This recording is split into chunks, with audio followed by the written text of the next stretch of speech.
see here.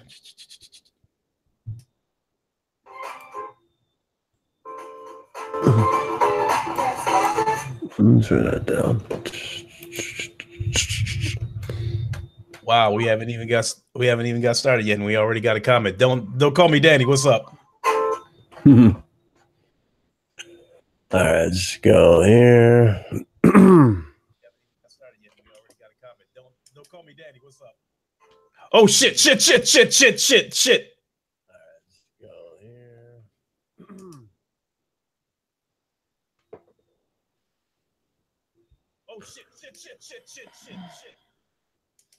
Please excuse my language. I made that same mistake with Porter Rock.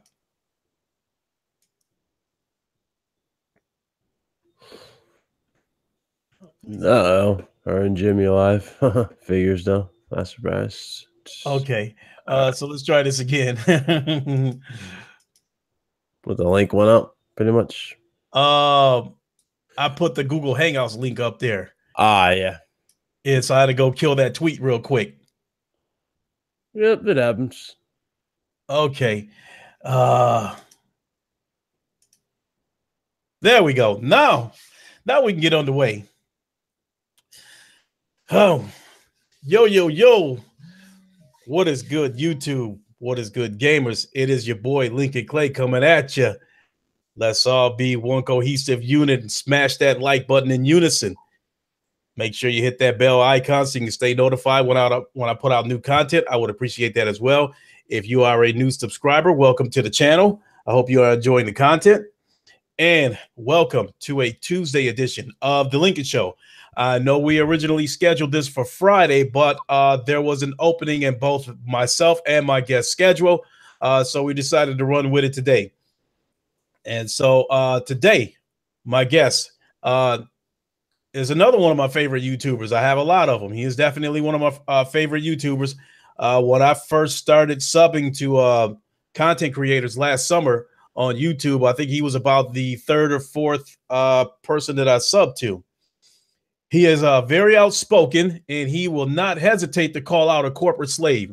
I am speaking of none other than Ryan the Professional. Welcome to the show, my friend. Would you be so kind as to give the crowd a intro? Yes, sir. What's going on, Ryan the Professional? Shout out to everybody already in here. What's going on? So, yeah, definitely appreciate the invite. Hope we all have a good show here. Without a doubt. And once again, thank you for appearing on the show. I really appreciate it. Anytime. Yep. And don't call me Danny, Jamal, Skip Bayless, Dedicated Servers, Ryan Twisted. What's up? How you guys doing? So getting right to it. What did you think of last week's episode of Inside Xbox? I think that song that we played on the RGT podcast pretty much summed it up. Oh, the I love trash. That's pretty much what summed it up. But I think what is it, the third show, right? Third show. So 3 strikes you're out with me. So I won't be watching any more of those shows. I just won't be. I can't. I agree. Maybe if Microsoft has half a brain, they won't show any more of those. But wow, it would be interesting to see when what the next episode of Inside Xbox will be about, especially if there's no word of Crackdown 3 yet. So yeah, those type of shows you only do when you have the content to fill type of shows like that up. Exactly. If you don't have the content, if you don't have the sellers or the really the impact that Sony's having this gen, it's kind of pointless for you to hype up a show like that. It really is, because a lot of us were expecting like kind of like a Nintendo Direct sort of approach, but not even close. I don't know what they were thinking. Yeah, I definitely agree. And besides State of Decay, a lot of the games they showed, well, at least a couple of the games that I saw looked like some old school arcade Pac-Man stuff. So I could only take about 45 minutes of that show, and I was done. Yeah, they're showing off controllers, and they're showing off what's that joint? Like special MLG plays from certain games. I'm like, is this about Xbox, or are you guys trying to be like IGN now? showing plays of the week. I don't get it. Yeah, definitely. So moving on to our next question. There are those who believe E3 will not save Microsoft. Would you agree with that? Uh, yeah. I mean, at this point, you need more than just one big reveal, right? You need something massive. So let's say they had like a ridiculous reveal, such as Jet Set Radio Future or Conquer, right? Something big of that nature. Hmm. You still would need more than just that one to change anything or to make people go, okay, I care about this game now. You know what I'm saying? Or I care about this console now. So yeah, I definitely do agree they need more than they have to even come close to changing anything. So yeah, this whole situation I don't think is going to change at all. Yeah, I definitely agree with that. And I also believe that if they show any games that are worthwhile, they probably won't be for the next generation either. Which I Yeah. I said this numerous times. If you see a bunch of CGI trailers, those games ain't coming out to next gen. So man. Even if they show something promising, they go, "Oh yeah, like I can't even think of a name, but something brand new, right? Something online with AAA budget." Even with that, it's just like okay, if it's in a CGI trailer and you say coming soon or something like that, yeah, it's not coming out for this gen at all. Yeah, I've even gone as far as to say that before in some of my podcasts too. That if anything that comes out worthwhile, we definitely can guess that it's going to be for the next generation. But I'm willing to bet that Microsoft will not put a date on any of these CGIs so they can mislead the Xbox community into believing that these CGIs are going to be coming this generation. Yeah, they did hype up one particular game though. If I'm not mistaken, Quantum Break 2 is getting a sequel, so they did hype that up at least. But I Oh, mean, okay. I don't see Microsoft lying about that. yeah.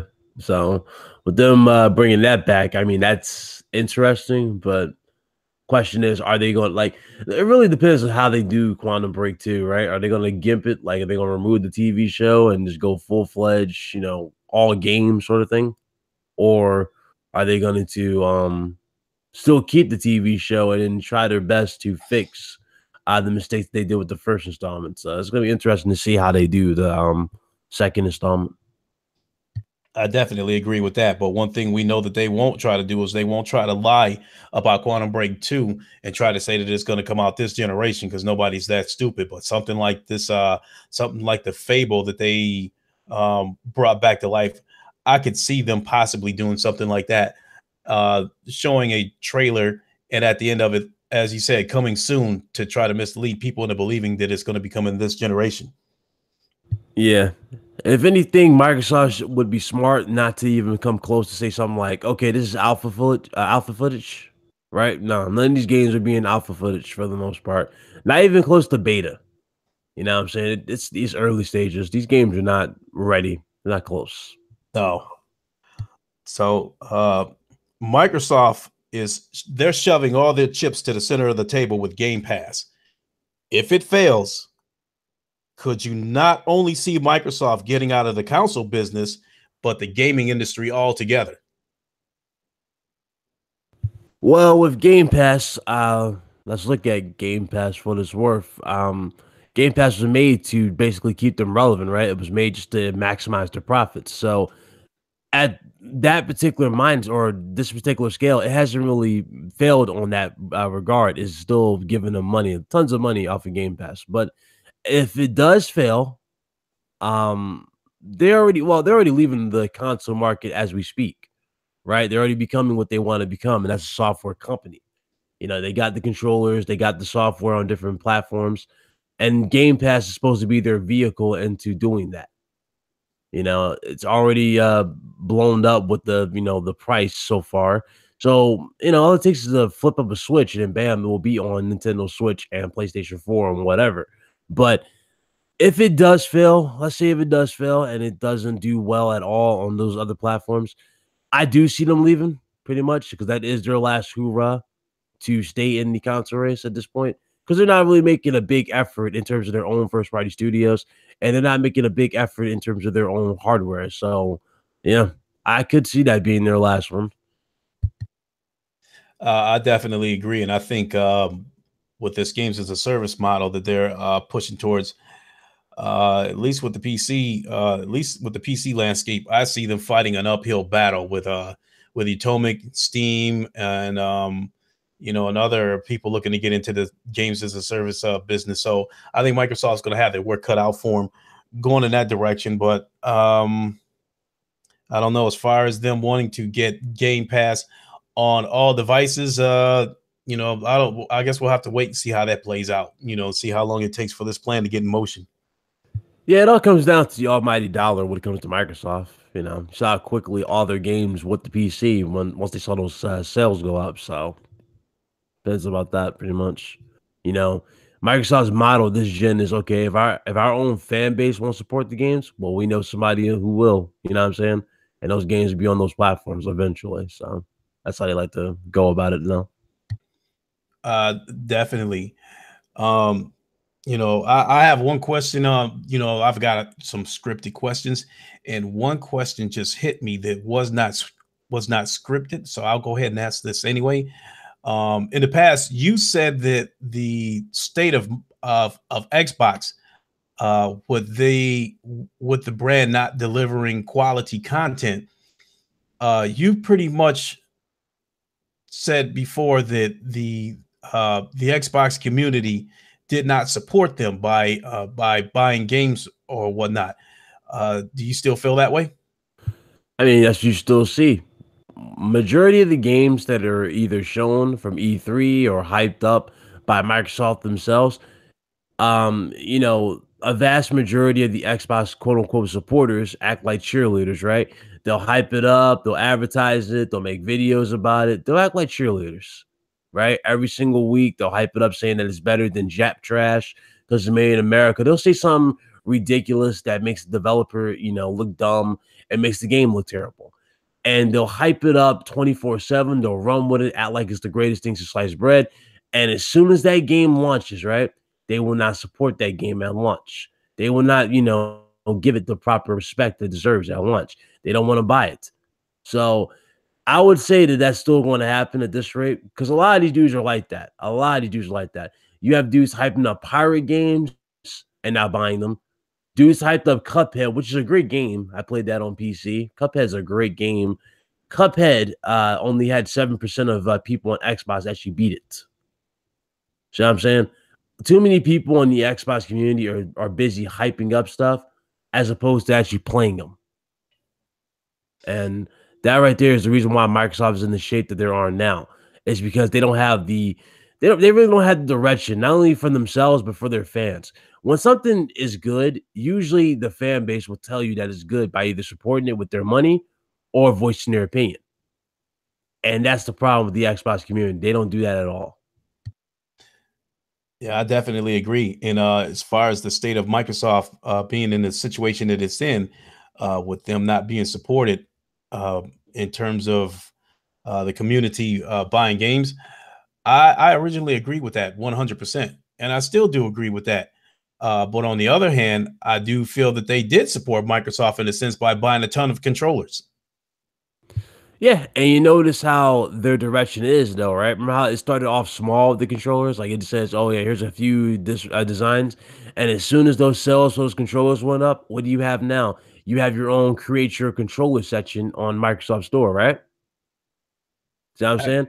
They go with what sells. If the sales are up, they'll invest more into it. If the sales go up, they'll definitely put more time and energy into that subject. And for them to have a whole curated controller section and different colors, and every week they hype up a different pretty much a different sponsor for like a game in a sense with the controller. Like you notice how every game has an own controller now? It You know, seems like it. yeah, like it would seem like every game, like Super Lucky Tales had the custom. I think it was like a what was it, orange and white type of look or something like that, or was that? It was one of those things. But every game is getting their own little controller. It would seem, and that's most because they're the fan base actually buys them. So that's how they go about it now. Yeah, I find that rather odd that they don't buy games, but at the same time, they haven't demanded better games either out of Microsoft. But yes, but yet they're these controllers seem to be flying off the shelf. I'm a little baffled by that.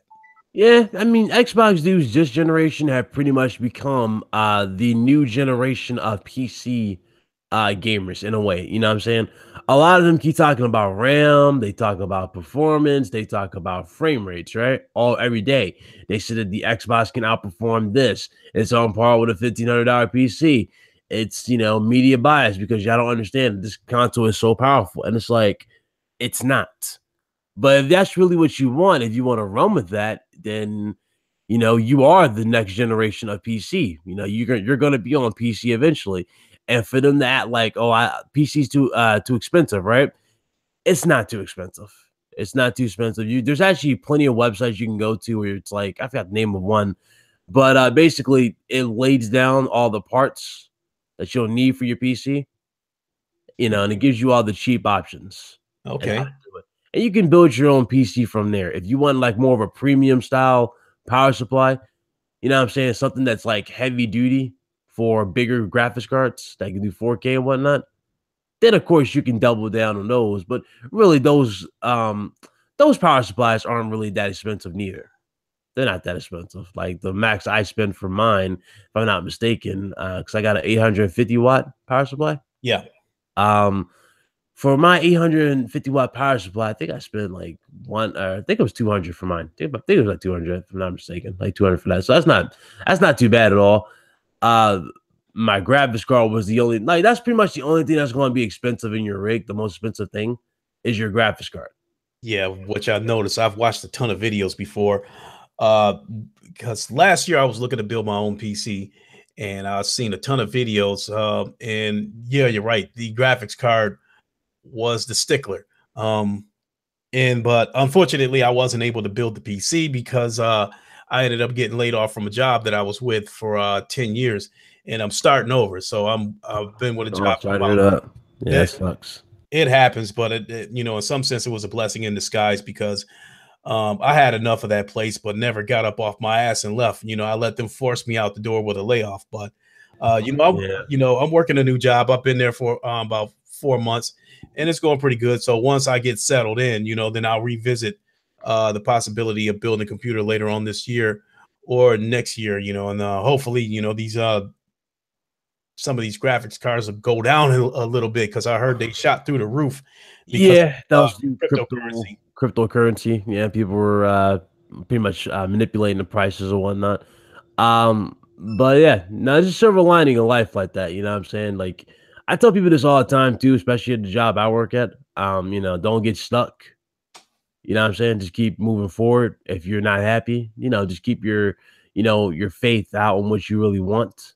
Hmm. Just work for it. Don't get too like even if I worked at numerous jobs, right? Some jobs might be cool, but they have like they'll have a few good like things going for them, such as the people you work with. Hmm. Yeah. But even with the people you work with, if you know damn well the job is this quote unquote trash because it's either because of pay or just the way you're being treated, my advice is, to them was, just don't get stuck, make sure you got your plan B worked out. That's all. And a lot of people don't take that, they don't take that seriously until it comes to that day when they eventually are either laid off or fired. Right. And they're at the mercy pretty much. And those are the people you see that are usually like, okay, like begging in office sort of thing. Hmm. It's like, no, you shouldn't be attached to this. You should always have a plan B in life, for anything. And to going back to the PC perspective, I said like the highest, like the most expensive thing ever in your rig will be your graphics card. For my particular graphics card, I think I spent over close to $600 for my graphics card. Close. Ooh. Yeah, close to $600. The reason why I got it directly from the manufacturer. Now, if I would have went and got it from a third party manufacturer, I think it would be like 700 something. And yeah, I wasn't paying $700 for my damn graphics card, so I went directly to the manufacturer, and I was willing to wait, for it to ship out.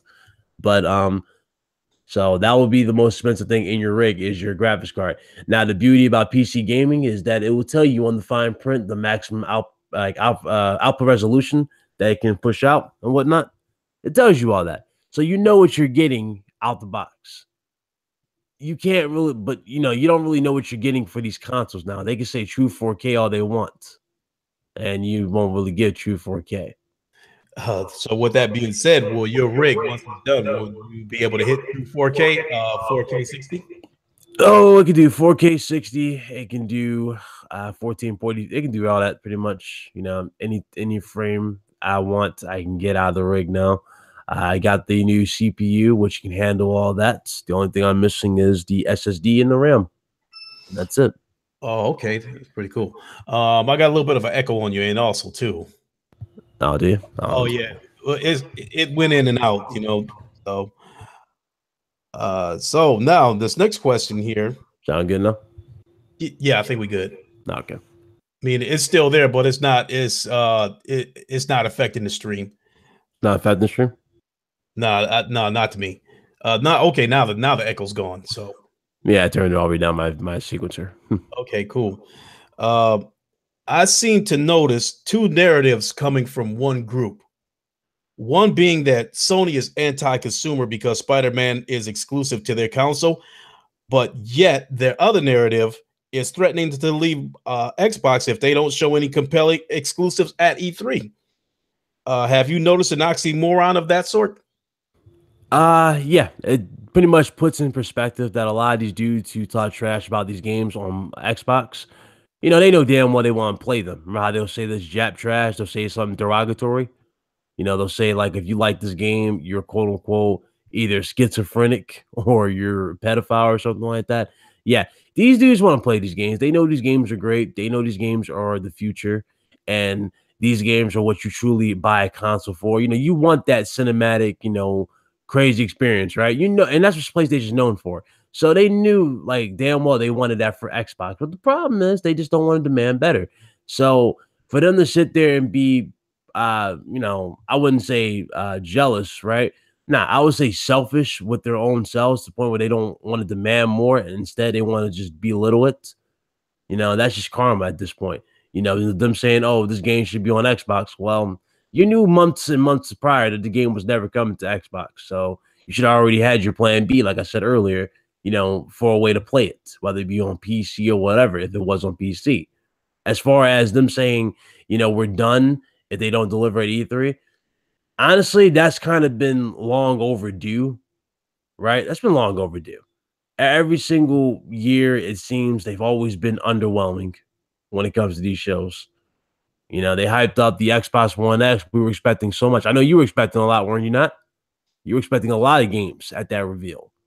You get to the Um, reveal, and well, yeah. I mean, because I've said that before that I think Microsoft misled people. They showed the Xbox One X. Then they gave Forza the grand show. Showed some footage for Forza. Brought a Porsche out on the stage, and that right there gave me the impression that okay, if Forza looks this good, then the rest of the exclusives, to follow after Forza should look pretty good. And then they showed about 30, 40 indie games. And that's when I was like, that doesn't make sense to me that you're going to charge $500 for a console and you got these low budget, looking indie games. So the only interest I had left in the Xbox One X was the high fidelity VR, which they never delivered on. right, right. Honestly, when you saw the Forza game, I actually thought that they were going to be able to deliver. You remember when how the start of the generation started? Like when we had the Watch Dogs reveal. Remember how good Watch Dogs looked on the PS4 and on those consoles when it Yeah. first was revealed? Yep. I was kind of, what I'm saying? You were kind of expected to see that type of reveal for these games. The way the weather looked, the way the coat and everything moves with the wind. Yeah, you weren't getting that with the Xbox One X. But I will say this though, if you really want that type of experience, they did release a patch for PC for GTA. It's like a new 4K patch for GTA 5. Whoo wee, that game looks amazing.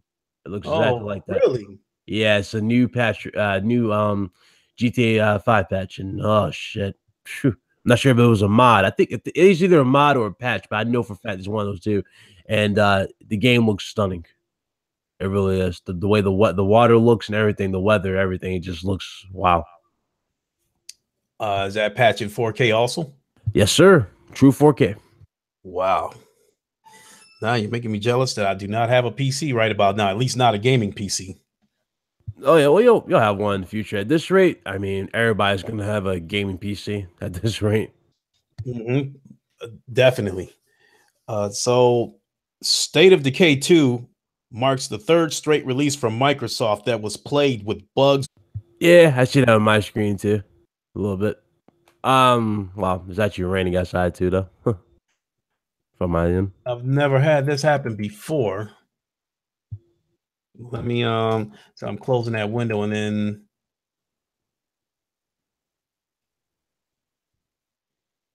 okay. Okay, we're good. I closed that window and opened up another one. So okay, so with that being said, um as I was going to add to what you were saying about the Crackdown 3, that I've said it before and I'll say it again. I think Microsoft is going to release Crackdown uh, regardless of what state the game is in, broken or not. And I think the big reason for that is because with them not having any exclusives, it would stick out like a sore thumb if they were to cancel Crackdown. I think if they had the amount of exclusives that Sony has, I think they would have went ahead and shoved Crackdown out the back door without anybody even noticing. But I think because all eyes are on them, especially with the recent reputation for delivering lackluster content, buggy games, um, and a pretty much small lineup of exclusives, it all eyes are on them. So they have to, it's almost like they have to go out on stage whether they're ready or not. Yeah. Um. Well, my thing with Crackdown is this. I don't know if you remember the first reveal we got at Crackdown when they were showing off the power of the cloud and destruction. You Uh, remember that when they were showing off the crazy different destruction? How they were like, "Oh yeah, we can now get every piece of rubble and all that as it falls and all this crazy shit with the power of the cloud." yeah, definitely. Yeah. After all of that, right, and then we saw the actual gameplay reveal in a sense. Yeah, you don't really see that. So my reaction to Crackdown is, simple. Like I won't be interested in it. It won't change nothing to me. I don't even see nobody talking about Crackdown 3, to be honest. I don't even think Crackdown 3 is even relevant at this point to people.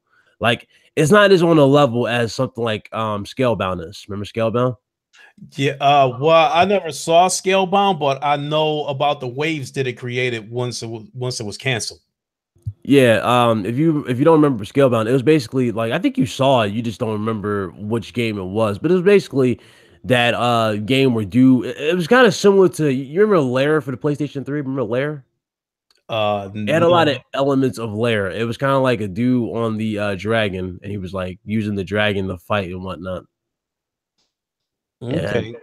yeah, it was on that type of level. Yeah, I kind of got some faint images, but I'm definitely not that much in a dragon or medieval games. So Yeah. it takes it takes a pretty special game uh for a medieval game to catch my eye. But Yeah, what's up, everybody? I see everybody saying what's up, what's going on. hey, what's up? What's up, everybody?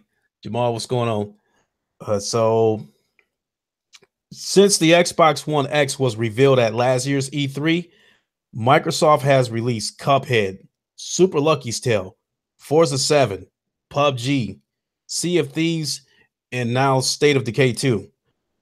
Forza seems to be the only AAA release, and the rest look like low budget indies. Why do you think Microsoft has taken that route? Yeah, that's true. But you know what's funny? Like, even though the rest are like low budget indies, one particular game, which basically is an indie, was the highlight out of that entire list, and that was Cuphead. You know what I'm saying? And the reason why Microsoft went this route is because they have a budget, just like every other company. They got a budget for something. They basically wasted their entire budget on the Xbox One X, whether it be through the R&D department or through the marketing of the console. That was basically much it. They wasted their entire R&D on that console. They have nothing else. So It's pretty bad. Yeah, it is. I was thinking that myself. So the next question isn't really scripted, but so now that the Xbox One is complete and it's out, and it's out on shelves now, do you think Microsoft will get that budget to build compelling exclusives, or do you think this they are they going to continue to put out these indie games? Most likely, you're gonna get the filler indie games like the Sea of Thieves and the State of Decays until next gen. But yeah, I do believe they are going to invest in newer ones, but they're just not going to be for this generation. It's going to be for next gen. Okay. And what about an Xbox? Do you own one? Not anymore. You don't have any of the consoles. I have a PlayStation 4, got the PC, and my Switch I gave to a friend, but I'm gonna get that back, or I'm gonna get another one. So Okay. I still do own the original Xbox One, and that is only because I game share with my son. If it were not for that, then there's a pretty good chance that I would have gotten rid of it a long time ago. I don't even play it. It's in my bedroom, and I pretty much use that Xbox for what my Microsoft designed it for, to watch apps, to watch YouTube and ESPN. So I guess they got what they wanted out of me. That's what I use it for. I barely play games on it. yeah, true. You know, it's crazy how something like becomes a little relevant just because of certain situations. It's Yeah, crazy. and they were definitely pushing to go in that direction. Yeah. Making that console an all-in-one media device. So I mean, you saw my video earlier today, right? yes and no. I mean, Well, I because of played I that played the very. video. I was at work and I Mhm. played the video, and I heard everything, but I didn't see anything because my phone was in my pocket because I was at Ah, work, okay. and so I didn't pay too much attention to the title. Yeah. But So I in the thought it was start going to of the video, it's basically just recapping everything like that they done that was bad this generation. be. Yeah. Um, one particular thing they said at the start of the generation, because remember you said all in one media box. Yeah. Well, at the start of the generation with the Xbox One, they said that you are going to have a relationship with your TV. Oh yeah, So TV, TV, TV, TV, yeah, so TV. they said you're gonna have a relationship with your TV. So that's just like that sink in. They really did. I don't know what to say with Microsoft on that one. I really don't. Yeah, I think Microsoft tried too hard to go after the casual gamer instead of sticking to the hardcore gamers that made the brand what it is. And I think and truth be told, I've said it before with Game Pass. I don't necessarily think Game Pass is a desperate move by Microsoft because of sagging hardware sales or people not supporting the brand by not buying any games. I think it's still part of Microsoft's. I think it's still part of their vision to go after the casual gamer. I felt before that they were trying to get people to come to the Xbox brand. What's up, Carlos? I think Microsoft was trying to bring See people. Los, what up? Mhm. I think Microsoft was trying to bring people to the Xbox brand, and that failed. So I think with Game Pass, they're trying to take the Xbox out to everyone else, and basically, get Game Pass on every device possible. I mean, I made jokes about it before and said, if Microsoft could do it, they would try to put Game Pass on a heart monitor. That's how much they want to try to sell this thing. So, Yep. so Detroit Become Human releases this Friday. If the game gets a good Metacritic score or positive reviews, do you think there'll be another outcry from the Xbox? Anything negative or mediocre at this point is pretty much going to get that type of response from the Xbox community. Let's be real here. They're so busy advertising the console than playing games.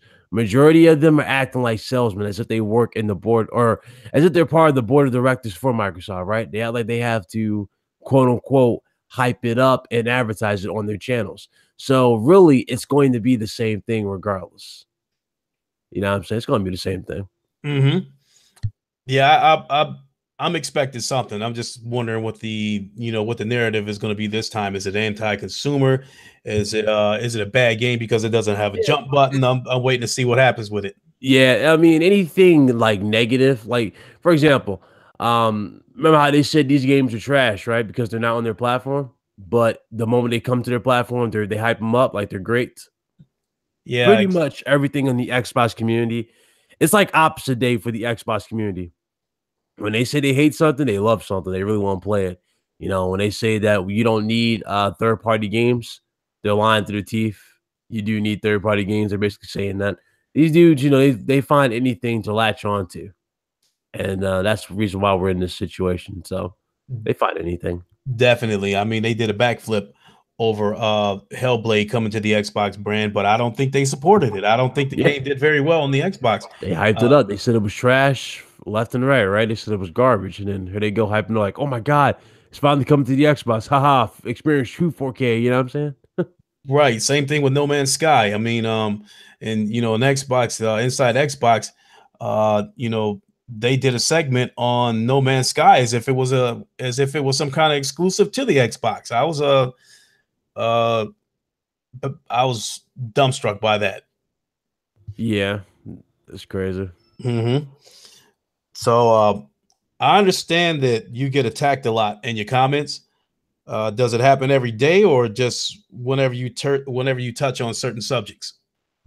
Well, what about my comment section? What'd you say? You know, I understand that you get attacked in your comments section Uh-huh. quite a bit, and I'm wondering, you know, does that stuff happen every day or only when you talk about certain things that strikes a nerve with them? Well, honestly, you can't please them all. That's one thing about being a YouTuber. But second, I have people who just genuinely just do not like me at all. They don't like me at all. I could say something positive about Xbox today, right? And the very same person who came on my neck previously would just call me a flip flopper and a hypocrite, saying, "Oh, look, you're flip flopping in this video." It's like, no, I'm just reporting the good news, right? And if something bad was to happen a few hours later and I report that, I'm just a hater again. So that's just how it works. Like for example, Microsoft with the whole I know you saw the new controller, right? I think we talked about this on the RG podcast, so you were part of that. But The adaptive controller. yeah, the for the disabled Yeah, like kids and whatnot. But you remember how I said that was a great idea? It gets kids, you know, back into gaming, allows them to play, whatnot. yeah, Great, absolutely. great experience. I said that was a great, you know, thing for gamers. And you notice when I said that, you know, I had a lot of people say that was great, you know, good job. Appreciate you giving them props, at least on that. But I had some the same known corporate shields come at me saying, "Oh, you're a hypocrite. You're just saying this because you're an asshole." But as soon as Microsoft did that video or came out and said that, oh, they're taking data from you now, you know, they're taking data, they're using data from you and they're selling it to publishers. And I Right. did that video. Oh God, oh no, I'm the bad guy again. So you know. I'm Yeah, sorry, I'm a man of the people, man. I speak for the people. And without I a speak for doubt. those. And I turned on my Xbox a couple of days ago to watch YouTube, and I get this big giant message that says they share your information with their parties to support Yep. their other parties, blah blah blah. Um, J-Wax did it too when he was I think J-Wax did it when he was playing Black Panther too. So yeah. Yeah, as soon as you plugged in Black Panther, hi J-Wax 112. Before you enjoy your movie, just letting you know we're sharing your data with publishers. You know, just want to do that now. wow, unbelievable! But I guess so many people are doing it now. I guess I can't really point the finger at Microsoft without pointing the finger at all of them. Yeah, that's true. If I'm not mistaken, Sony does it, but not necessarily on the scale that's Microsoft is doing it. Sony just complying with the new rule. You know what I'm saying? That they have to Mhm. be transparent with what they're doing. That's Right. pretty much it. They're not really doing anything like Microsoft. Microsoft's trying to, you know, get what you're playing, you know, get statistics on what you're really doing with your system so they can use that to, you know, sell and to get ideas out there. But it's like you're a creator, right? You're a publisher and a creator at the same time. You have your own studios, you have your own vision, you have your own marketing and your own minds. You all are up. That's up to you really to come up with your own ideas on how to bring people into your ecosystem. So you It, shouldn't be taking data from anybody else at all. You should just already know this, what sells and what doesn't sell. I definitely agree. We're talking about a company that make billions of dollars a year, Exactly. and You that's know, That's crazy. and they still resort to these kind of measures to still try to bring in more revenue. I mean, look at like, for example, I completely destroyed that Call of Duty reveal, right? I hated I don't like the new style of Call of Duty. I don't like the new direction, right? But when you look at that, one thing is set in stone about Activision. They still know what their audience are going to buy into. Mm-hmm. Supply drops. Okay, that was going to be one of my questions too about how did you feel about Black Ops 4 not having a campaign? So if you want to continue on with what you think, how you feel about Black Ops 4, go right ahead. Well, Um, it needs a campaign. Like I wouldn't say it needs one, but the fact that they just removed it, right, just for the sake of removing it, it's already going to set up. Like they're already putting themselves and a lot of companies in a bad situation. With them doing that, a lot of these developers are going to officially get lazy. You know what I'm saying? They're gonna find ways to not even incorporate single player into their games. They're gonna say, well, they're gonna basically use their excuse. Well, last generation or last year, they didn't really play into it, they didn't support it, they didn't watch it, blah blah blah. They're gonna do that sort of thing. And the only reason Activision's even doing that is because they know they can get away with it.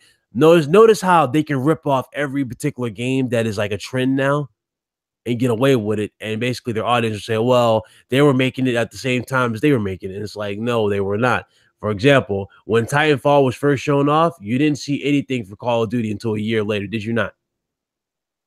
Remember that? Like you didn't see anything from Call of Duty? It's like a year later, like their concept. I believe so. Yeah. And of course, you had people saying, well, they didn't copy Titanfall because it was made like, a months prior. It's like, no, it was not. They waited. If it was made the same day that, the Titanfall was made, it would have launched the same day as Titanfall or the same year as Titanfall. Mm-hmm. And that's just how Activision works, man. They find ways to rip off something that's good. Even the Destiny craze, they ripped off Destiny with the whole specialist abilities of Black Ops 3. I don't know if you played Black Ops 3, but the specialist abilities. I probably did, but I know that I think it was, which one is it? Infinite Warfare with all the jumping around with the space packs and all that stuff. Mm-hmm. After that one, I said I can't do this anymore. It's boring. It's stupid. Mm-hmm. Like instead of knifing, you now have a power punch. I mean, it's like I don't get it. I don't get how anybody can sit here and defend this. But I'm not hating on anybody for what they like to play, right? Like if you like those games, you like those games. I mean, that's up to you to decide. But as someone who's played this franchise or who's been a part of this franchise since the start, especially back when it was just a small little scribble on a paper, basically, in a sense, back when it was on PC. Because I played it back then too. I was younger, but played it back then. I enjoyed it. I played it with a few friends. For it to see that game go from that to what it is now, especially after Modern Warfare 2, when the craze was like there, everybody was playing it, everybody was addicted to it, like everybody was addicted to it. To see it go from there to now just ripping off any game like that they know for a fact could be the future is pretty sad. Yeah. And Activision knows damn well they have the resources, they have the money, they have the talent they have all the talent in the world. And yes, their studios are talented. If you look at their game, especially with the futuristic setting, even with the futuristic setting, they always find a way to improve and do something better than they did before. So they definitely know what they're doing. It's just they don't have the direction that people really want them to go. They don't have the passion, pretty much. All they care about is, okay, here's the new Pick 10 system or a new creative class system. Same engine, same characters, same animations. Yeah, that's it. You know what I'm saying? And here's supply drops. And I guarantee you with those supply drops, they're going to be at an all-time high with this game, especially when you take into consideration everything that you saw in the video, such as like the MP7 and all those guns. Mm-hmm. All those guns are going to be in supply drops. There's just don't make no mistake about it. Those guns are going to be in those supply drops. And let's say if I'm wrong, let's say a good chunk of them are not in supply drops. For a fact a good chunk of original guns are going to make a return and are going to be in supply drops.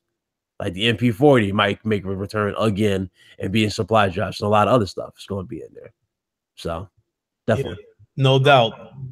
You wanted too. Thanks a lot, brother. Thanks a lot, Carlos. So getting back to some of the negativity that you received and some of the comments in the attacks that you've received, has the negativity got so bad that people attempted to dox you? Uh, I don't think they threatened to dox me. I knew one dude threatened to slit my throat. Yeah, Wow. one dude said he wanted to slit my throat. Other dude, when he found out I was African American, called me, the N word, every damn week it seemed, right? I had dudes make soccer accounts with the distinctive, just that mindset of saying that, oh, Ryan's lying, he's not African American, Ryan's not going to go into the military, he's doing this shit because he's a liar. And it's like, no, sir, I will be going into the military. I put that on hold for a little bit because of the shit that's happening. Number one, in the White House and everything that's going around us, but a lot of other shit that's just been, stopping me from doing that. I have a lot of other shit I got to get set before I go. You know what I'm saying? That's going to be a career that I'm choosing. That's my career for choice. But Hmm. as of right now, I'm just enjoying life, man. I'm just, taking the time. But There's, that is what's been happening though. So there's nothing wrong with that. Uh, Now, this next question, how did you become part of the panel for the Corporate Slave Awards? okay, is that your question or is that the community's question? No, that's my question because I've Oh, I've watched the Corporate Slave Awards last year, which I found hilarious, and I was really trying to tune into it, and somehow I got lost, right before the winner was announced. So I was just curious, how did you become part of that panel that selects the nominees for the Corporate Slave Awards? that honor basically came from Black Bond. Black Bond. I didn't even know he was a follower of mine because I mean, let's be real here. Black Bond is like what 20,000 subs, something like that, 19,000 subs. He's up there, or I think it's 20,000 subs, over 20,000 subs. And I remember seeing him in my comment section a few times, just a Hmm. few times. Back when my channel was smaller, like I was at 500 subs. I saw him for the first time ever on my channel. He was like, "Yo, this is a factual video, good shit." I was like, "Oh shit, Black Bond said that." You know what I'm saying? And as the time went on, he was still leaving comments in my video. Like I was saying, like, I told you, motherfuckers. And he'll come and he would go, yeah, I told you. and, and shit like that. He would take shit like that.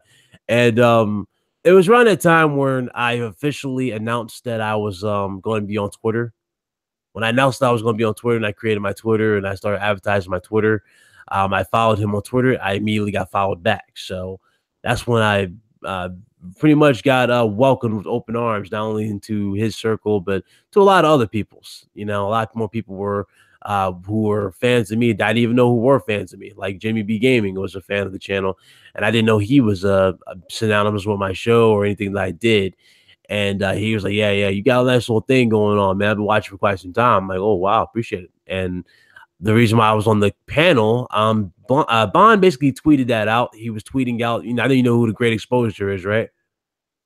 No, I'm not familiar with Well, them because Great I'm like, Exposure is basically a dude who, he does a lot of videos where he attacks, corporate slaves. But he was on the panel and whatnot too. But I remember when he announced that he was doing this corporate slave awards, and I was like, "Oh shit, this is gonna be great."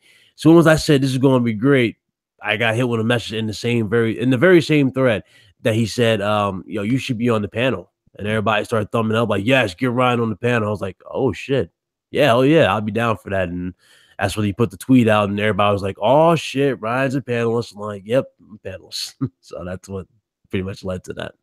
I think so will we see some new nominees this year, or will it be some Oh, of the, there's the there's usual quite a corporate? few new nominees this year. As far as who won last year's, right? Who won last year's that you said you missed. If I remember correctly, Live Wires Gaming became the first ever rookie to win the Corporate Slave Award. So he legit came in with fire this year and actually won, yeah, Corporate Slave Awards. So the new nominees this year, are they rookies themselves, or are they Yeah, somebody that kind of a lot of new rookies. Definitely there's actually some Nintendo dudes too making their first debut on here too. So yeah, there's few rookies on here they're definitely going to make the panel. Even people that don't even have YouTube channels are being considered for the brackets. Okay. Yeah, it's gotten that bad because Twitter has been ridiculous. You know what I'm saying? Twitter's been really, really bad. So it's gotten up there. Okay. So when will the bracket start for the Corporate Slave Awards? Usually it starts after the year. So it's getting towards the end of the year. So you'll see that eventually. Just stay tuned. Okay, I definitely will. I will make sure that I catch this year's Corporate Slave Awards from the beginning to the end. Uh, I did I did catch part of the conversation where one of the corporate slave nominees came into a chat with the panel, and it got pretty heated. Oh, I yeah. don't remember who it was, but we don't need to mention whoever that was. Oh no, he's cool. Like we all have peace with him. Like he's a brother. You know what I'm saying? That's my brother right there. Okay. Basically it was you're talking about Broken Games HD, aka Weapon Will podcast. Like the host of the Weapon Will. He's like, yeah, vote for me. And because he wanted to basically ruin the show because you're like, vote for me because it doesn't affect me, blah blah. It's like, yeah, that did happen. I remember being in the car on my way to Walmart when I was listening to that, and I was, oh boy, I mean, I nearly drove off the road laughing so hard. Yeah, I wasn't expecting him to jump in there, but it was like, okay, you think this shit affects me? Vote for me. Vote for me. Like, oh shit, like this shit went left. Yeah, it definitely did. Um, so let me see. Getting back to this Black Ops 4 not having a campaign, there are some who have defended this decision to the point where it almost sounds like they're damage controlling for Activision. Have you noticed any of that? Yep. Yeah, dude saying it's more innovative this way, it's more interesting. I'm like, Call of Duty is a game that was 6v6 from start to finish, basically, right? It was always a 6v6 game. You know, the problem with Call of Duty Ghost was that the maps were too big for 6v6. You know what I'm saying? Or too Hmm. big. Too big. So how can you tell me that it's innovative when they're taking steps backwards with shit like them going from 6v6 to 5v5? That don't make no sense to me. No, that's subtraction. That Not that not that's addition. ridiculous. You know, exactly that is right. They're taking content away. They're taking story mode away for a battle royale mode that we know for a fact, right? We know for a fact this battle royale mode is going to be one of the biggest cancer fests of all time because the community in Call of Duty doesn't even play the game half the time. You know, half these dudes that say you suck at the game when you bitch about it or complain about it are the same motherfuckers you see every day camping in corners. So it's gonna be the same shit, and I'm not really hyped for it. Not looking forward to it at all. But I will see it. You know what I'm saying? I will touch on it if it's good or not. But I'm not interested. I'll look at the gameplay and I'll see what it is from that point. And I'm talking about real gameplay, not the scripted bullshit you see from these publishers. Right. I'm talking about real gameplay. You know, It's not a game that I'm not interested in, but I will have it because my son wants the game, and because of the share feature of the Xbox. If I buy it for him, I will have it. So I might as well give it a try, even right? though I don't really care for it. Just like you said in numerous videos, it's the same engine, and one of the biggest issues that I've had with this same engine that they've been using for years and years and years is the hit detection. Now Yeah, the I felt performance is whack. And the reason why, and I couldn't even believe this, like I didn't believe this when I saw it. I really didn't, but it was true. You remember Digital Foundry's review of Black or I'm sorry, not Black, Call of Duty Ghosts? I don't know if you saw the frame rate test for that, but that was the last time we ever got a Call of Duty frame rate test from them. If anything, we got it was just basically like visual category. hmm But we didn't get a single damn performance test after that, not one. And it's for good measure too, because they pretty much destroyed Ghost with that video, and obviously people were upset, or they weren't really upset. They just didn't want to look at Digital Foundry for a little bit because they hurt their feelings when it came to COD. But basically, how it works is this: okay, your frame rate is tied to your gun. So you notice how the game runs smooth as hell when you're not shooting. in a sense. It runs a little smooth when you're not shooting. Yeah. Yeah. The frames are tied to your gun. So when your gun starts shooting, the frames drop drastically. And this answers the question to why, you ever notice how when you play online, certain guns are better than others? You ever notice that? Like, That's for example, like you might use like the ACR from MW2 because you know for a fact that that gun performs better than the damn other guns in the category, right? Like for the assault rifles. mm-hmm. That's because the fucking frames are better with that gun. That's how they did the shit. I did not know that. I mean, one Yeah, of my the biggest issues frames were with the terrible. with past Call of Duties, one of my issues have been that I would have an automatic weapon, but yet somebody was able to out they were able to outshoot me with a handgun, Yeah. and that left me furious. Yep. So And it's like I shoot first, but die. yet Yeah, that shoot they first, killed me die with a first. handgun. Yep. Yeah, the quality's not there. The quality's not there, and I don't think the quality will ever be there because this company is just it just I wouldn't even just say because they're lazy. It's just the fact they're incompetent. They don't give a fuck. They don't care. You know, every damn year it's the same song and dance. They'll hype up. Yeah, the tournaments like the $1 million or $2 million whatever prize money that they're doing for tournaments. It's like, who cares? Who cares? Like, I'm tired of hearing about that. Why don't you improve your game and then see if I care about stuff like this? But they won't do that. They'll never do that. They'll never give us that type of courtesy anymore. No, So but let me see if guess I can find this for you because this is funny. okay. Um, is if it's okay, I can go ahead and ask my next question while you're searching.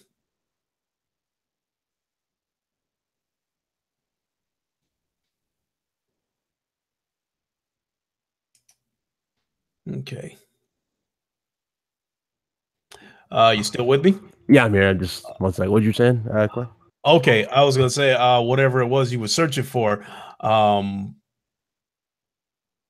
I was gonna go ahead and ask the question, ask the next question anyway while you were searching, and then as soon as you find it, you can display it, or have you found it yet? I pretty much found it. I found it. Okay, you gonna screen share? Yeah, one second. Let me just bring it on the screen here. I gotta open up. Now, oh yeah, there you go. You can see how terrible these frames are. Now this is Wii U, but beforehand, I'm looking for the multiplayer one. Hold on. See, they showing the multiplayer for the Wii U. Actually, let me go ahead and show this media bias. Why not? Why not just show the media bias first? Let's Okay. see. There you go. I'm sharing it. You now present it, right? Yeah, I just had to highlight you and that shit. You highlighted and it's yeah, pretty much. There you go. But you notice it says Wii U multiplayer frame rate test. See that? You don't Yeah. see that for this. Now let's see. Hold on. You don't see it for the multiplayer. I wonder why. Oh, okay. You got PS3 and you got Xbox One. Let's see Xbox One. Now you notice see how smooth it runs? See the 60? Now watch. Watch it drop. Wait, is he going against real people or bots? Let's see. Hold up. Let us see. Alrighty. Hmm.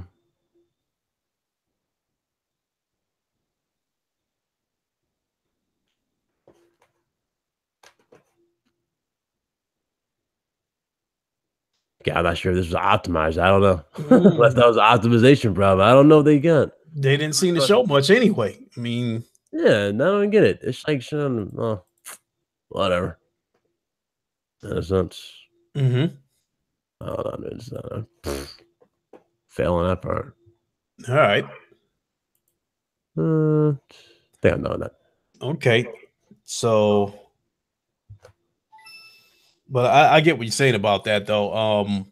I've noticed, in the past that uh, I'd probably say the frame rate got a little bit fidgety, when I was shooting, especially when there was a lot of traffic.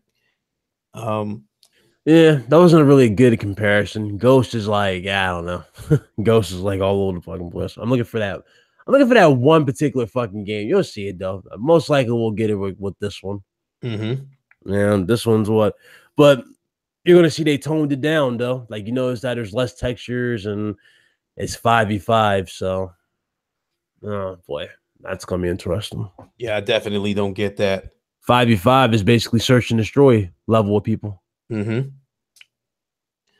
So, I'll get that. yep. So, my next question is, I believe that God of War has topped the UK charts for 4 straight weeks. Are you surprised by that? Think it was 5 straight weeks, but yeah, yeah. Okay, I thought it was five, but I wasn't quite sure. Yeah, it was 5 straight weeks. No, not surprised, not surprised at all. Game was amazing. I don't know if you played it yet, but it's really, really great. I like what they've done. Definitely like the new improvements, the new additions to the game. It's definitely more innovative this way. It adds more of a just it adds more new spin on it that's actually more fun.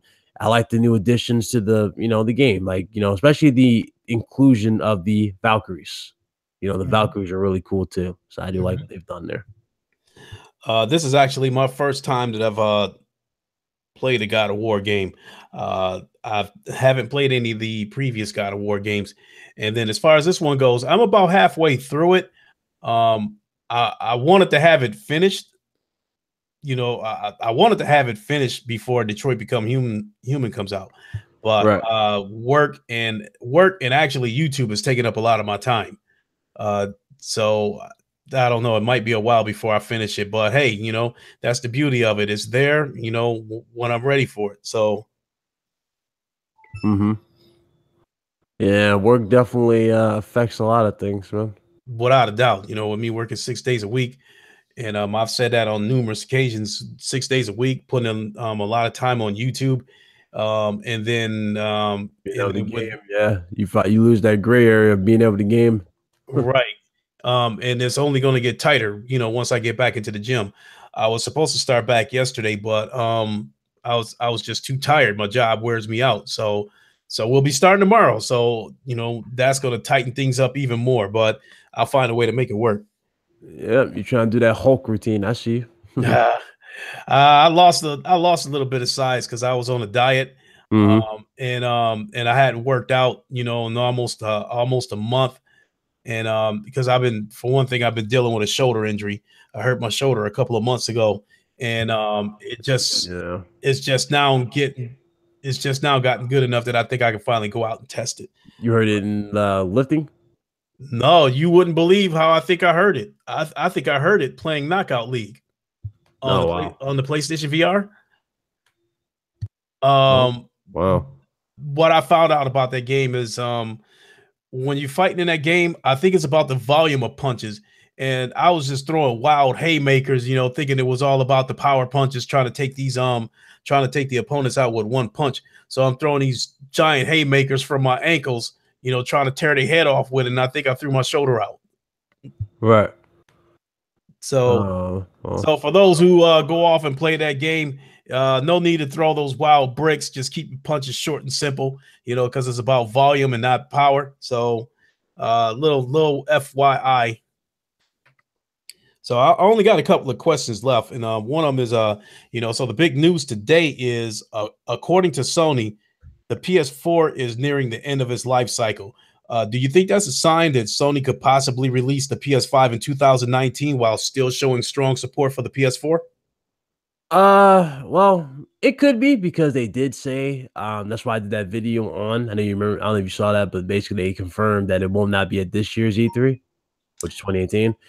It could be at 2019, but I don't think they'll do 2019. It could be 2020, most likely. I would hope that it's 2020. That way, games like Spider-Man and everything got a chance to prosper and actually do an impact for them for one more year, and then they can jump. Because right now, Microsoft's at their mercy. Microsoft can't release another console this early no more.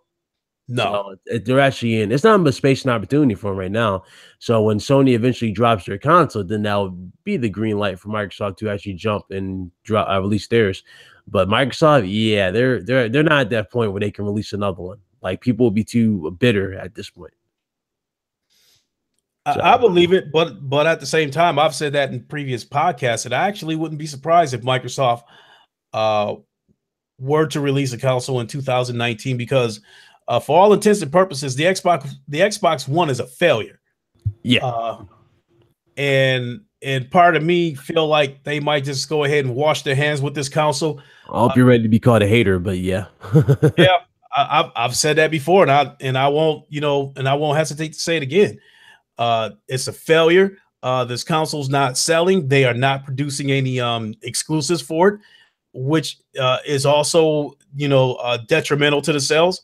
And hmm so, and you're also talking about a company that seems to believe that whoever gets out the blocks first wins. So we know that they rushed out the 360 that wasn't ready yet in an effort to try to get the jump on the PlayStation. So with that being said, I wouldn't be terribly surprised if they did release a console in 2019 because if Microsoft still has that same mentality, they might feel like it's a foot race to whoever gets their console out first. Right. That's true. That is true. No, it's gotten to that point though. It's really, really gotten to that point where just I don't know what to say. I really don't know what to say. There's a lot of games out there that just, worth your money, worth your time. Microsoft, I hope they don't go this route, but most likely they will. Then they're gonna release this damn console, and I'm gonna be. It's gonna be interesting to see the comments after the reveal for the new Xbox. You know what I'm saying? It's gonna be interesting to see the reveal because if they do reveal this console again, right? Like reveal another one, it's gonna be interesting to see how people react to it. So because they're hyping this up, then it's like, damn, you guys just pretty much said, oh, you can sell me any console, or you can sell me a new piece of hardware every fucking year, and I'll have no problem with it. And that's pretty much gonna paint a very vivid picture of what Microsoft might do, from this point, if they get away with that. Yeah. What if they release if they did announce that the next Xbox was coming in 2019, it would be really tough for me to predict what the outcome would be. Uh being that this console hasn't sold very well, and Mhm.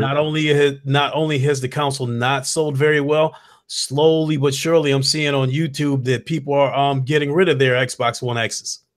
Yep. JOX 412 sold his for I think 200.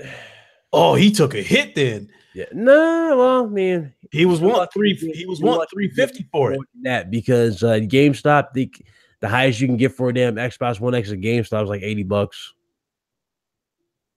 Yeah, Wow. GameStop is real shitty when it comes to these consoles because the PlayStation 4 they're giving you 140, 160, something like that for their console. So yeah, That's crazy. Uh, I've so got the much we PlayStation love Pro, GameStop though. and I will not. The only way I will sell my PlayStation Pro is when the PS5 comes out, and if it happens to be backwards compatible. If it's not backwards compatible, then I'll just keep my Pro. Simple as that. Backwards compatible is not a big deal to me. Yeah, I most likely will keep my PS4. I still got my PS3. It's wrapped up here. It's well, not really wrapped up, but it's like it's downstairs and whatnot. But still got that. But as far as like Pro concerned, I know a lot of people was like wondering, like, Ron, are you ever going to get a PS4 Pro? I found it pointless for me to get the PS4 Pro because one, I don't have a 4K display on me, so it's kind Hmm. of pointless for me to do that. I do know that they have performance modes for some games, but I mean, that's not really what I buy PlayStation exclusives for. I buy them for the amazing story, telling that they got and the quality that they're worth. So I buy them for. If I really want the performance, again, I just look to the right here and I have this beast right next to me. So that's what I'll be on. And that's pretty much what I've, just invested into. This generation has changed me for a lot of people would say the worst, but it has not changed me for the worse. That's changed me for the better. Like I've been more open to a lot of new things. A lot of games now that weren't really appealing to me before. Have become somewhat more appealing to me. I've become more appreciative of certain games. Especially when you can play them at better performance. So odds are you might see streams of me playing PUBG, but it won't be on the Xbox. It'll be on this right here. So you never know. Yeah, definitely. Yes, a gaming PC is definitely still on my radar. I'm just not sure if it's going to happen this year or early next year, but it's definitely going to happen. Yeah, if that Xbox One, if that new Xbox is trash, I already know it's synonymous. You're getting the damn PC. Yeah, uh, it's no other way. I mean, it's not mandatory that I get a PC because I'm more than happy with my PlayStation Pro. Right. But I would like another option. Yep. Yep. And I got no problem buying these multiplats, twice. I'll play with some friends on PlayStation, right? And I'll just go full out, performance wise on PC to see, how good I can make the game look, enjoy it there. And I have no problem doing so. I really don't if the game is really worth the investment. It's just, nowadays, with these consoles, consoles are getting to that point where, they're limited. Like they'll be good for like the first year. Remember how the PlayStation 4 was when it first released? Yeah. Remember how devs were just like hyping it up, saying it's absolutely amazing. They got all these tools to create experiences. And it just seemed like it seemed like less than a year, right? Or over a year, pretty much. But it seemed like less than that. You had devs saying that these consoles are too weak. We need more. You know what I'm saying? It's like, okay. PS4 Pro comes out, and you got morons saying it's on par with a $1,500 PC, saying it goes with the X, and then their game launches and the damn game runs at 12 frames per second. I mean, it was ridiculous. Uh, I definitely agree with that, but truth be told, um, I think as far as the PlayStation goes, as far as either of these consoles, I think as far as the graphics goes, they've gone as far as they can go. But nonetheless, I'm still highly impressed with some of the exclusives on the PlayStation Pro. God of War looks amazing, and I've got a budget 4K TV, and it looks absolutely phenomenal. GT Sport, MLB The Show, all three of those games. All the Xbox, PlayStation exclusives look absolutely gorgeous on the PlayStation Pro. I mean, even if the upgrade is minimal, it still looks great. Yeah. I should tell you something at the end of the day, man. The power isn't really necessarily in the specs. It's in the games, it's in the studios. You know what I'm saying? You can hype up a console, say it's a 4K beast. You can say that it can do X amount of things all you want to, but at the end of the day, right? If the damn console can't perform with the necessary exclusives, then we're not going to see that power. You can't rely on somebody else to do it yourself. You got to take matters in your own hands. And that's what first party studios are for you to take those matters to your own hands to show that this is the difference that you can get. Back when, like, I know you remember when Uncharted first came out, right? The first one. Yeah, but I never played it. I didn't. Well, I did, but I didn't. I mean, I didn't play it Yeah. when it first came out. But what happened was, I think towards the end of the PS3 generation, I went to GameStop and I bought a bundle of the first three Uncharted's. I think it was all three of them for like $30 or something. And Oh, the then collection. yeah, so I played the first two and I got halfway through the third one. Yeah. So yes, I remember the game, but I didn't play it when it first came out. Yeah, well, I was getting at it. Like when they first showed off the first Uncharted game, like the very, very first one, Mm-hmm. Uncharted, the first one won a few things. It won a few awards. Um, it won a few awards. Basically, it was like best PlayStation 3 game or best new looking game or something like that too. Like it won that as well. But who would have thought that that game, which started off as a simple little, like a simple idea, right, would turn into what it is now? And that should tell you something that you need that type of experience. You know, like, and feedback goes a long way too. This is why I say, who people who might not like for who might not defend first party games, they said, well, the last one was trash, right? Mm-hmm. Or something like that. The first Uncharted, if I remember correctly, is sitting at an 80 on Metacritic and like an 80 in general approval rating. Right. So it did good, but a lot of people can say that it wasn't their cup of tea. So what did they do? They fixed it from that point forward. They improved it. All they did was simply, go to their setting, or they basically went and improved everything and got everything better. With the second one became more of a cinematic experience. It became just more of a top notch thing. You know, it's Hmm. became one of those games that people just fell in love with, and that should tell you something. Like, you need that type of experience. Like, that's what you need. You know, when you feedback goes along, feedback goes a long way in the long run. A lot of feedback, Hmm. and you'd be surprised what happens when you get the proper feedback. Yep, without a doubt. So I have one more scripted question, and that was about, have you heard about Days Gone, being downgraded? Yes, I did hear about it. I saw a bunch of grown men in podcasts who were never going to play this game to begin with complaining about it. Um, Far as it being downgraded, I'm not surprised if it does get downgraded. And I said this because, or I kind of been hinting at this too. But do you remember the first ever gameplay reveal we got at E3 with the orchestra? Remember how the orchestra was like all playing with the beat, and it became all extra, like they were going all out with it when we first saw it? I think so. Yeah. It was at, it was at the one when we first saw the God of War reveal. Yep. Yep. Yep. Yeah, well, basically they ended the show with that, right? Um, with that particular show, and that particular showing, they pretty much told you it was going to be like that because if you look at the frame rate test for Days Gone, it actually dropped to like the 20s, like 22 frames. That was the lowest it Wow. dropped. Yeah, and that's because the zombies were just cluttering the screen like that, running at them. Now, if you notice the second gameplay reveal we saw for Days Gone, the game still looked good, right? When he was like in the snow, game still looked good. But if I remember correctly, once he went up the hill and he looked over to the right, you notice how all the zombies were already there, all cluttered together, just waiting, kind of like a scripted thing. Remember Yeah. that? Yep. And then he got to another part before he passed the bridge where there was a lot of other ones just sitting there, again, seeing a little scripted. Then they were like eating, it seemed, and they were just not moving. But again, that's what they did. So this game is definitely going to be one of those games they're going to cut some corners around. Like, not every situation is going to end like you saw in that snow level and like that area where they're at the abandoned factory. It's not going to be like that. Most of this game is most likely going to be slow paced. I think it's going to be slow paced. I just had that feeling like deep down it's going to be like that. I don't think it's going to actually be a full on like hectic game the way they're doing it. So I don't think that. Did you see the horde mode for it? That video by Game Informer? There's a horde mode for it.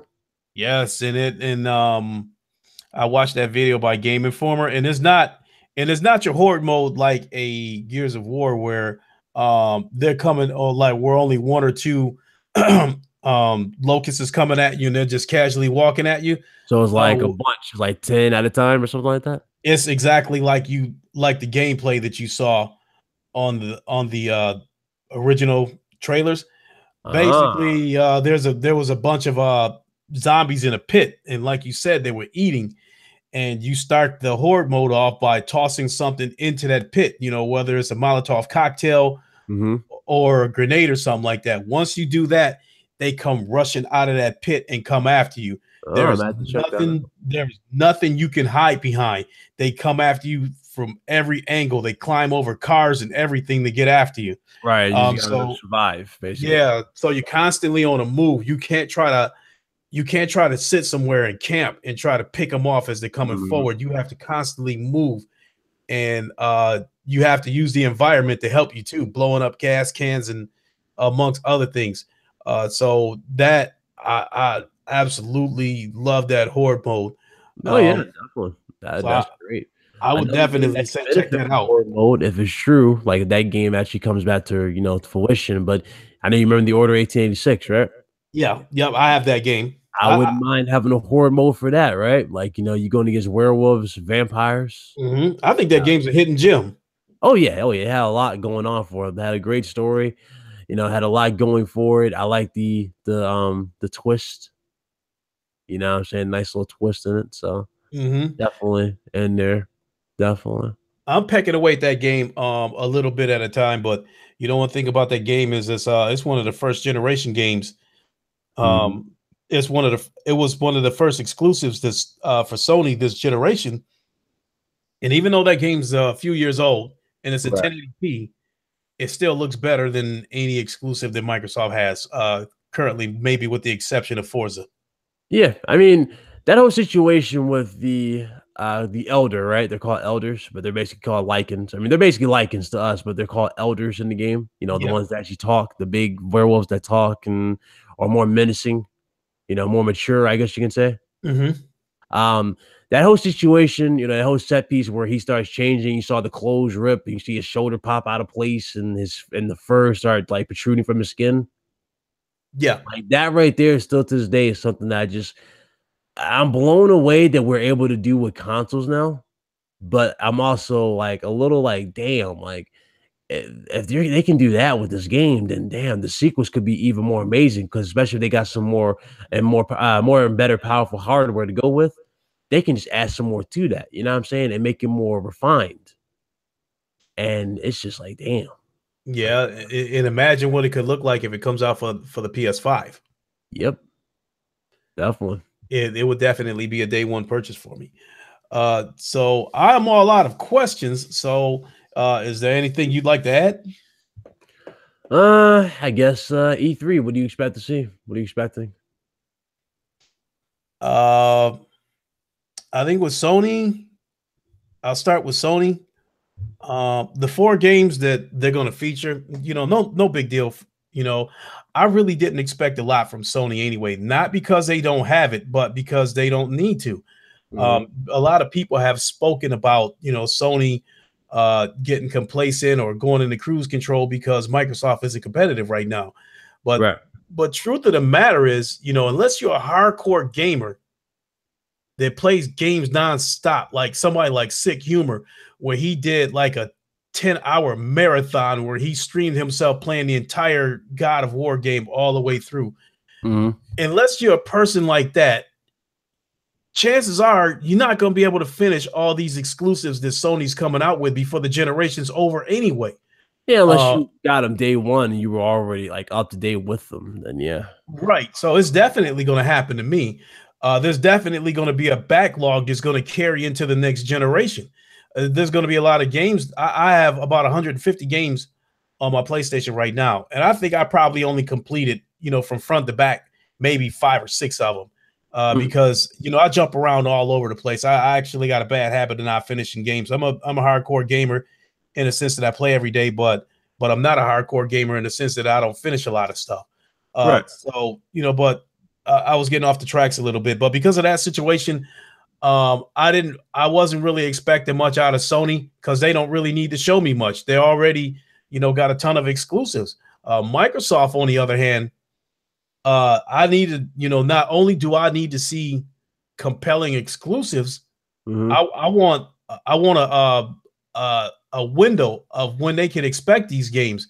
I want a window when they can expect these games. I don't want to see a bunch of indie shit, so it's up to Microsoft to show me that they're going to have some great games coming out and within a a reasonable time frame. But getting back to what I think is going to happen to Microsoft, I think we're going to see. I said it before, and I'll say it again. I think anything that looks like it's going to be worthwhile is going to be for the next generation. But Microsoft isn't going to tell you. I think at the end of the video, you could see something that says "coming soon," to deliberately mislead people into thinking that it's going to come out this generation, and that would prompt people to remain into the Xbox ecosystem, or for some people, prompt them to go out and get an Xbox, and anticipating that Fable's going to come out this generation or something. So bottom line is, to put it in a nutshell, I think Sony's going to have the kind of E3 that I'm expecting. They're going to highlight games that we've already seen.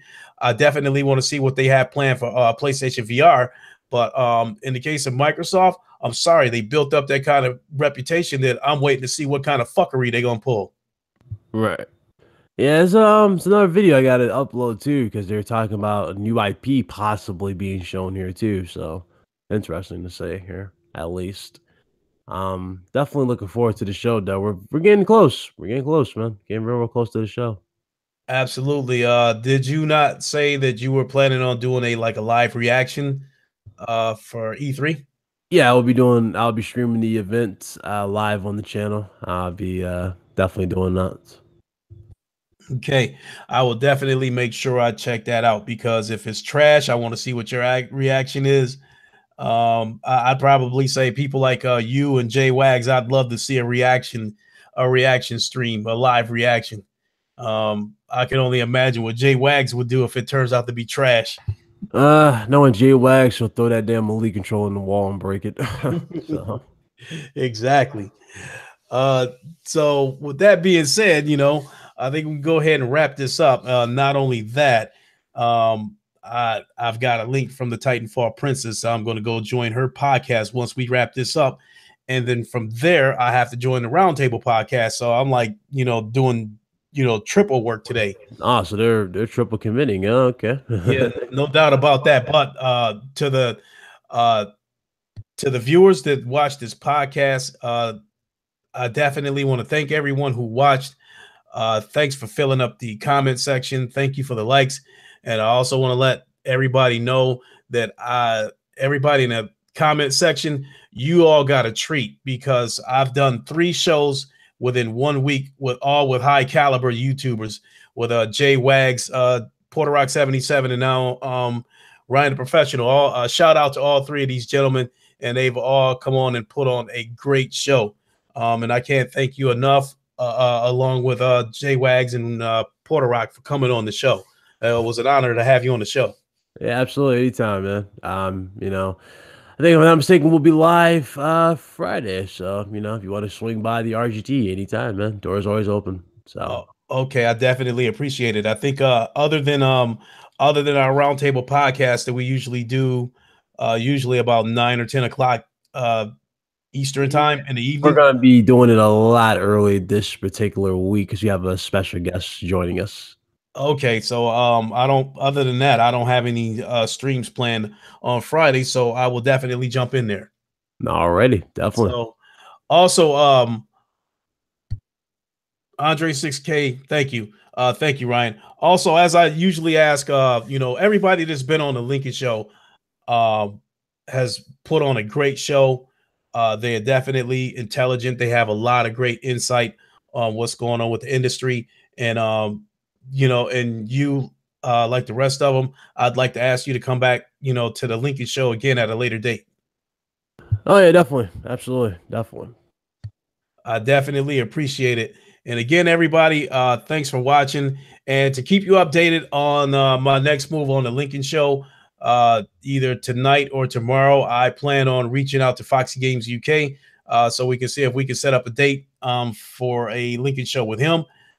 He's been gracious enough to agree to come on the show, and I definitely appreciate that as well. So, with that being said, we're going to go ahead and wrap it up, everybody. Again, thank you, everybody, for the comments. Thank you for tuning in. Thank you for the likes. If you happen to catch, if you happen to catch the replay of this, please give it a like. And as always, make sure you lock the door on your way out, and I would appreciate it. And so, for Ryan the Professional, this is Lincoln Clay. Thanks, everybody, for tuning in. You guys all have a good night, and we are out. Later, yes.